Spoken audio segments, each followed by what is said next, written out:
Hello and welcome back. We have with us Dr. Joe Giglio. He's a lawyer who's also running in the general election for the PN on the 9th and 10th districts.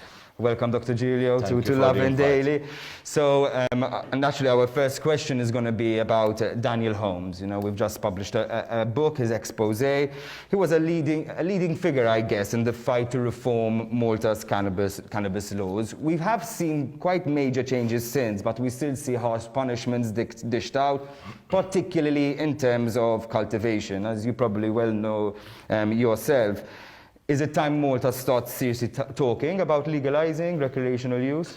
I think basically, Julian, the situation that we are discussing and the situation Daniel Holmes found himself in is a result of the fact that, unfortunately, our political parties, both the Nationalist Party and the Labour Party, politicized drug legislation. So historically, if we have to go back to why we are here today, we go back to a scenario when the Nationalist Party had given a presidential pardon. The Labour Party had decided to politicize this presidential pardon in a way that it almost became an electoral campaign. And as a result of that, each and every political party started introducing legislation which was disproportionate, but which was simply meant to send out a message that this party or this party is completely against drugs and against drug trafficking. So the chaos that we have in our drug legislation is a result of the fact that pathetically both political parties opted to politicize drug legislation. And this is why we are in the mess that we are in, and this is why the punishments that you are referring to occur, and this is why situations like David Holmes occur. Way back in 2015, there was another development. And the development was an act, which was a Treatment Not Imprisonment Act. This Treatment Not Imprisonment Act, in truth, Julian, was a bit of a hop notch of legislation. I encounter it every day. I work with it every day. I work with drug legislation every single day. And this act was an act which had this high-flying title, Treatment Not Imprisonment Act, but changed little if David Holmes had been in the same situation that he was way back. In fact, it had to be amended various times because it had various difficulties in it. It introduced, amongst others, the situation that if you have a certain amount of drugs in your possession and it is for your exclusive use, then these are depenalized. Depenalized doesn't mean that it's not a criminal offense. It simply means that you are dealt with by the local council. It's almost equivalent to parking on a double yellow line. But then when we came, for example, to cultivation, we had this legislation which stupidly provided that if you had more than one plant, then this law, which was meant to favor not imprisoning people, provided that this didn't apply. Now everybody knows that when you go to plant and some cannabis, basically you get some seeds, throw them in a pot, and the probability is that you're going to have more than one plant that sprouts out. This means that the legislation was not applicable to you. As you recall, last January, we had a great fight, in actual fact, with people who were cultivating cannabis where it was so evident that it was for their own personal use. And this notwithstanding, I had personally to go through a lot of harsh court battles, in order to send out a message that this legislation didn't make sense at all. Lovin Malta, I recall, also took up on this plea of mine. And finally, for another time, we had to change this legislation again to bring it a bit more in line with the realities of everyday life. So, as to your question regarding David Holmes and why David Holmes ended up in this situation, we should be ashamed, both political parties should be ashamed of the fact that David Holmes, and like him, a vast plurality, Julie, you can't imagine how many people I have met in my life who have gone through this same situation, had to pass through these difficult moments because both the Nationalist Party and the Labour Party decided to politicize and make a political issue out of drug legislation. And that ought to have never happened. Thanks, you're actually very refreshing hearing someone speak about this issue. Because I live it every day. Exactly. One of my most stressful cases before this issue of importation was I remember of two girls who had gone up to Amsterdam. While they had gone up to Amsterdam, as you know, Amsterdam cannabis is quite available. They get these like souvenirs which they serve their cannabis in. They made their joint. They didn't like their joint. It was too heavy for them. They threw it away, but they kept the souvenir. It so happened that when they were into Malta, obviously the souvenir had some ridiculous traces of hashisha in it. And they were charged with importation, facing a mandatory minimum prison sentence of 6 months. Do you think this is correct? Very refreshing, but there are sort of other liberal issues. So, I mean, today we're actually ran a little bit of a vox pop about euthanasia. You know, had people actually from the party, you know, Beppe Fenekadami, even Bernard Gregg seemed at least a bit hesitant to take a position on it. Where do you stand personally? I think that topics like euthanasia, topics even like abortion, if you ask me the honest truth, are topics that are delicate in themselves. And sometimes in these situations, there isn't a question of a yes and a no. I think that whenever we're going to take a step in this direction, we should be very careful as to what we say. I do understand that people could be in situations of extreme pain. I do myself, for example, recall a particular incident which I lived personally, where I had an uncle of mine, and this uncle of mine had very, very severe dementia. He had been for various years literally not recognizing anyone, and spent, I would say, the last 3 years lying on a bed, and I would just look at him, and although he's not hearing me, and I would tell him, go, just go. What are you doing, you know? So sometimes, yes, there are situations where one needs to discuss, but one needs to discuss and one needs to be careful. I would say that it's the same thing with abortion. If you want to discuss liberal issues, let's also discuss abortion, for example. If you ask me what my stand is on abortion, I would tell you that nothing stops us from having a very serious debate, which is pro-life and pro-choice at the same time. What do I mean by pro-life and pro-choice at the same time? Pro-life and pro-choice means that, for example, I cannot see why the topic should only be abortion. Why should we not be discussing also a plan A and a plan B? And these phrases, Julian, of plan A and plan B are not something that I have come up with. You know, plan A and plan B are plans which exists in literature, which is spread by doctors for choice. Doctors who actual fact are in favor of abortion. What is plan A? Plan A is, shouldn't we start discussing, for example, now at this point in time in our lives, whether the state should be providing contraception which is free? Shouldn't we start in our plan A, I would also tell you, discussing whether we should enhance our sex education? Do you know that the Labour Party, who tells us is so liberal, in his national curriculum on education, he has a policy on sex education. You know what the policy on sex education of our education department speaks about when it comes to sex education? Absenteeism. Do you think that this is reflective of the society that we have today? Do you think that this situation is properly reflecting the society that we live in today? Why don't we start educating 14, 13, 15-year-olds that, for example, isn't it ridiculous that they are not educated enough to understand the importance of their body and that they should preserve their body? Why do we have women and males who go around WhatsApping images of themselves and sharing them like we were sharing calciatori? What has sex education taught them about the importance of not doing something like this? That's plan A. I would tell you there's a plan B as well. And the plan B could be, are we, as a state, offering availability, sufficient availability to the morning after pill? Are we educating people about the morning after pill? Isn't that a choice also? Isn't that a choice which we should also be seriously discussing? And therefore, let's not just talk about abortion and deciding that, for example, I'm in favor of abortion. I want to live in a society where people have so many choices that they also are placed in a situation that potentially they don't even have to choose whether they want to do abortion because they have other choices available to them. This is where I think our society should be going insofar as these issues are concerned. Very interesting, especially, I mean, considering, I mean, at least a bit of a liberal standpoint on what the PN maybe a bit more traditionally conservative, you would say. Traditionally, yes, but I think the PN has learned, and I'm sure, and I hope, and I will strive to ensure that there were situations where the Nationalist Party could have been seen as being very conservative. Take, for example, the stance that they took on divorce. But that is way back. But why don't you also discuss the fact that on the Nationalist Party has two candidates who are transgender? Does the Labour Party have something like this, notwithstanding the fact that they tell us that they are very liberal and forward-moving? On the Nationalist Party today, you have two candidates who have come forward, who have been accepted within the party, who are given exposure within the party, and they are PN candidates.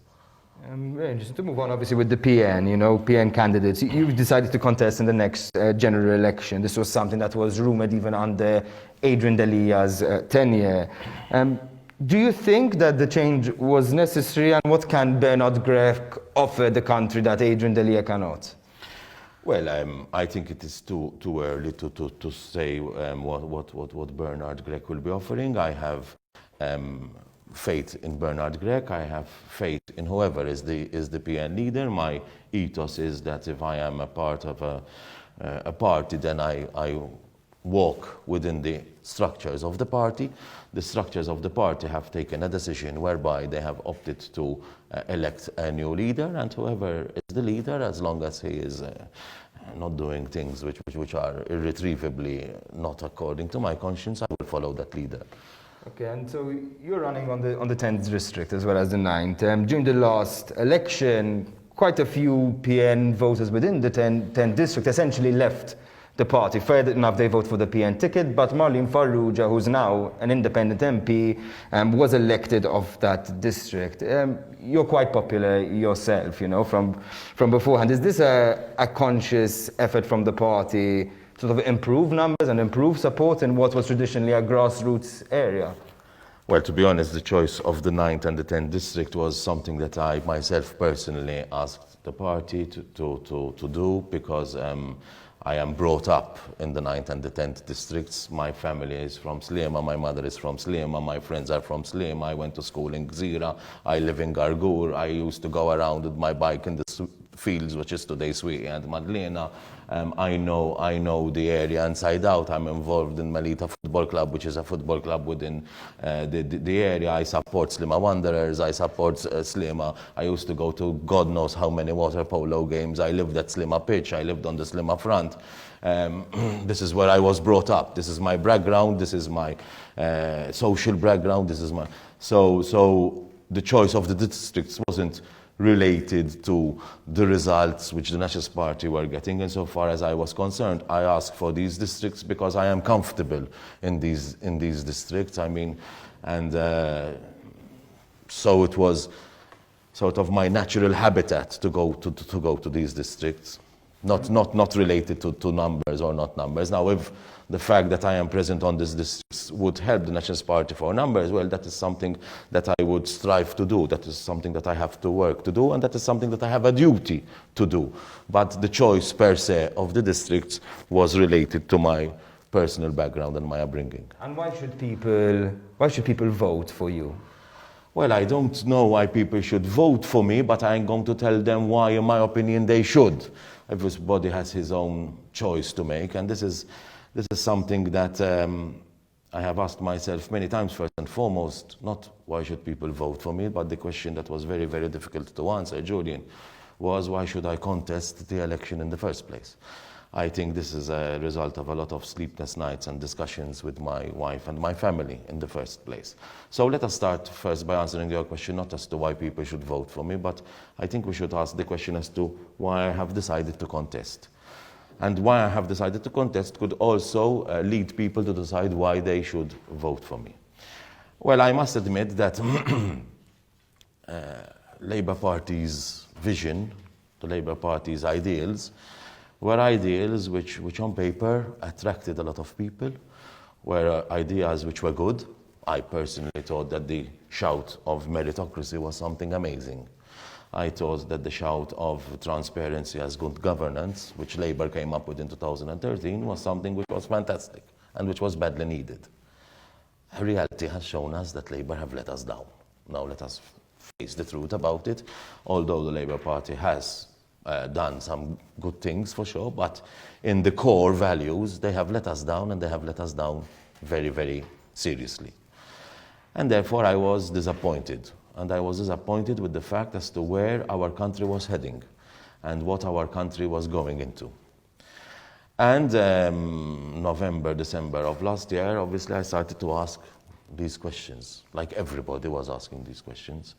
Now, it would have been very easy for me to remain in the comfort of my home, remain in the comfort of my profession, remain within the nucleus of my family and continue enjoying the life that I was enjoying, but at the same time not being very happy with what is happening around me.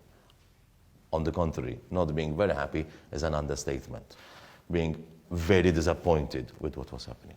So I could have stayed at home and just complained. I could have stayed at home and just said, this is not on, this is not on. Alternatively, I could have decided to come forward and try to help. Come forward and try to build what I believe this country deserves. Come forward and try to help, to improve, because our country is a beautiful country. And notwithstanding the fact that it's a beautiful country, however, it ought not to be marred with the difficulties that it is marred. Neither, for example, am I in favor. And I'm not saying that we ought not to fight corruption. Of course, we ought to fight corruption. And one of the downfalls of the Labour Party was its corruption. But, for example, neither am I very much in favor of the way the Labour Party measures economic success. Are you, Julian, happy with the fact that our government measures economic success on GDP, meaning the amount of money that he has spent with the amount of money that he has brought in? Does this satisfy us? Is this what we want? Shouldn't we start having a vision of, in actual fact, creating and measuring the economic success of our country, not on GDP anymore, but rather on our quality of life?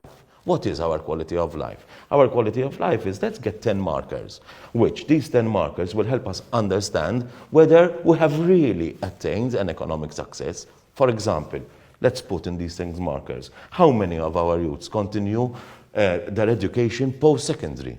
That would be a marker of economic success. Let's go further up in the scale and let's look at our elderly. What is the longevity that we have? And the longevity does it have? Is it decent longevity? That would be another marker of economic success.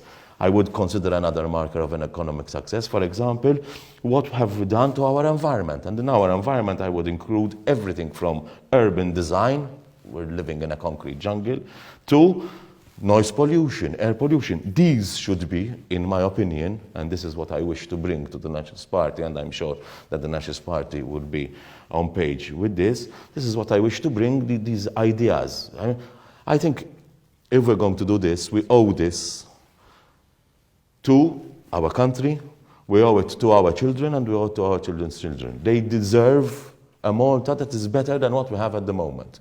But we have to think, in my opinion, not only negatively, we have to think positively, we have to think future, we have to think ideas.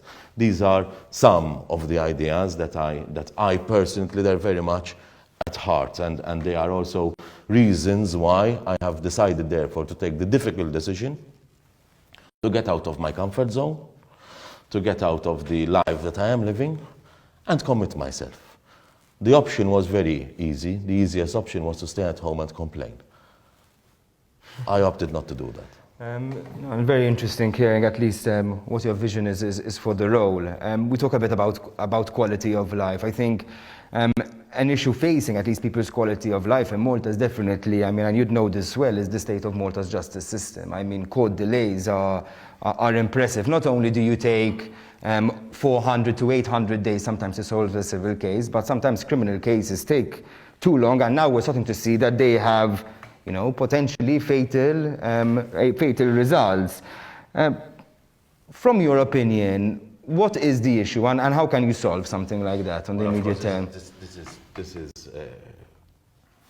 an easy question for me to answer, because unfortunately I have been running around the corridors of the law courts for the last 27 years, and perhaps if I have to calculate the amount of miles that I did running in those law courts, probably it will take us from here to the moon and back.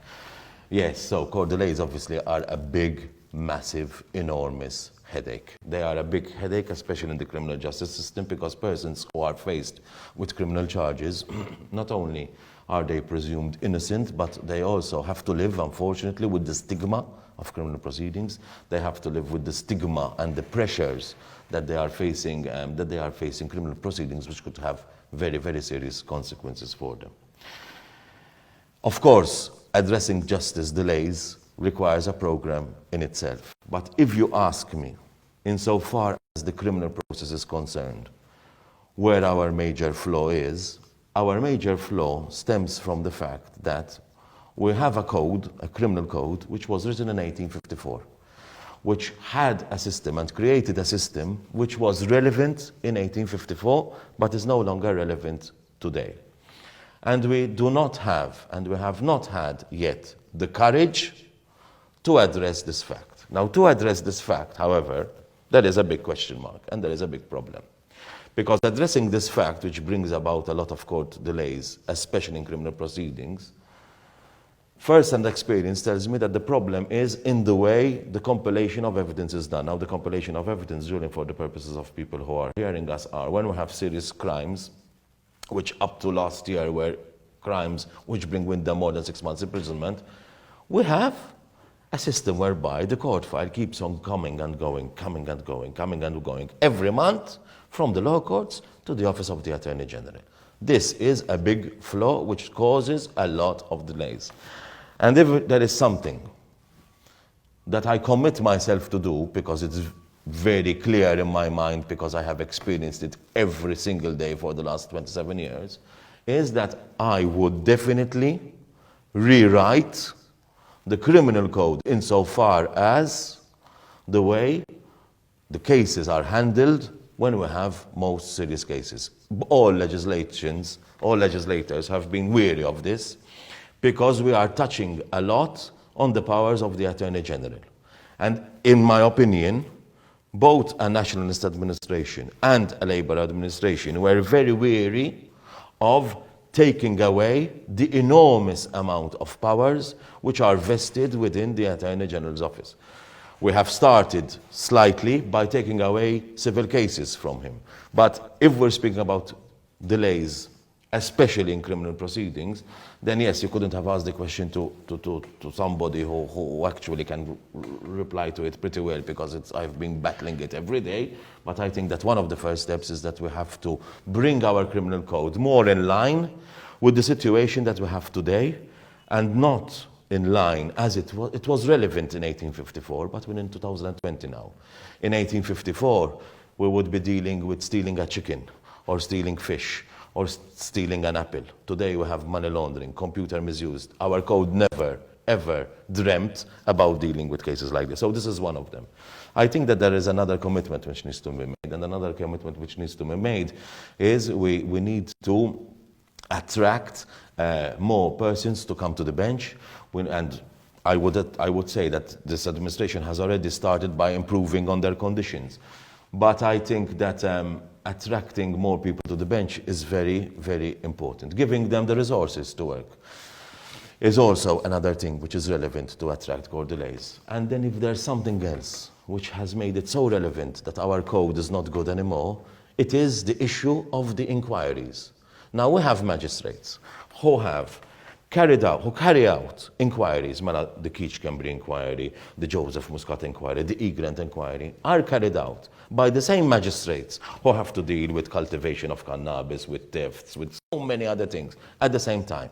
It doesn't work anymore, and it showed us that it doesn't work. The Labour Party, in their electoral manifesto of 1998, if I'm not mistaken, had a beautiful idea, but they never followed up on it. Their idea was that we should start creating magistrates who do inquiries only, who focus exclusively on inquiries. That was a great idea which existed in the Labour Party manifesto of the election, if I'm not mistaken, of 1998, but they never followed up on it. And it's a pity that they never followed up on it. And I think it is irrelevant whether it was an idea of the Labour Party or not. It was a good idea, and I would personally push it forward for the Nationalist Party to include it in their electoral manifesto. I think that that would also help considerably for court delays, which we experience every day and which cause a lot of havoc in people's lives. That too is a proposition that I think we should bring forward. Well, you want me to continue because I'll never stop. No, let's hope Maltese authorities are actually listen to it. I just want to just one more question, a bit of a follow-up from before, because I'm seeing the comments board and they're all trying to sort of suss out your position. Are you pro-choice or no? I explained. I want to be pro-choice and pro-life. There is nothing. The two positions are not contradictory to one another. So what I don't want is that we only say abortion, abortion, abortion. I want to give to women much more choices than having to choose to abort only. And this is not me who is saying these. The Plan A and the Plan B that I referred to, in actual fact, are not plans that I have come up with. They are plans which are offered, suggested by the doctors for choice. They consider abortion to go at Plan C. So they consider abortion to be a choice, but a choice of the last degree, not the first choice or the only choice. So I want to live in a country where we have such a lot of choices to make that we do not necessarily have to only and simply be discussing abortion, but we should be giving to women, we should be giving to people so many other choices which the state does not give them. Do you think it is correct that I repeat, do you think that it's correct that our sex education from our education ministry with a Labour government who says he's progressive has a sex education policy which deals and speaks about and promotes absenteeism?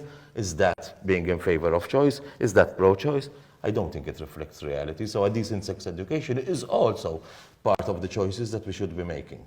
Okay, thanks a lot for joining us today, Dr. Gill. That was really interesting. Just a reminder that today's episode was brought to you by CBD Box, an online delivery store with a vast range of CBD oil products, sourcing premium quality hemp from the most seasoned hemp cultivars, with a focus on sustainably grown, eco-friendly products from family-friendly farms that are also THC-free. Thanks for joining. Catch us tomorrow.